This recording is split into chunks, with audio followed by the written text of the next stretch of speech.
you have certain types of high-risk skin cancers, your doctor may recommend Mohs Micrographic surgery.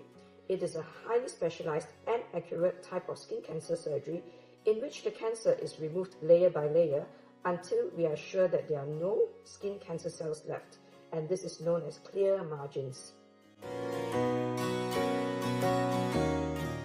Besides having high accuracy and a very good high cure rate, we also aim to remove the least amount of tissue in order to preserve certain areas of skin.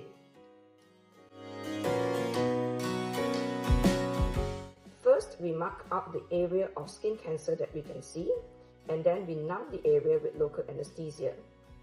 The tumor that is visible is then cut away or scraped off. We then remove the tumor and a small rim of skin around it. This is known as a layer.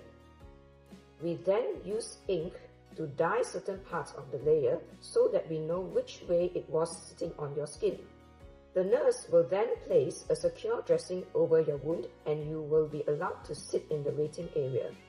So this period will take about 2 hours when we actually take the tissue to the lab to be processed and analyzed. Now during these 2 hours, you will be allowed to rest, eat or drink in the waiting area.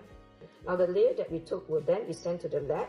It will be frozen into a block and sliced into small thin sections so that we can see what the tissue looks like. Now if after analyzing we find that there are still cancer cells left, we will need to repeat the process. So we do this until there are no more cancer cells left. Please expect maybe 2 or 3 goes on average. Most times there will be stitches placed to bring the wound edges together, alright? Or you may require what is called a skin flap or a skin graft. So for a skin flap, we will move adjacent tissue from around the area of the wound and stretch it or move it over to stitch into the wound.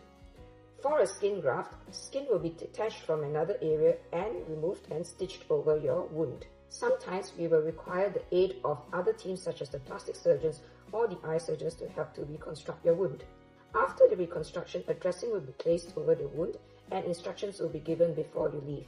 To know more, check out the information on the website where there's actually a patient information leaflet that you can refer to.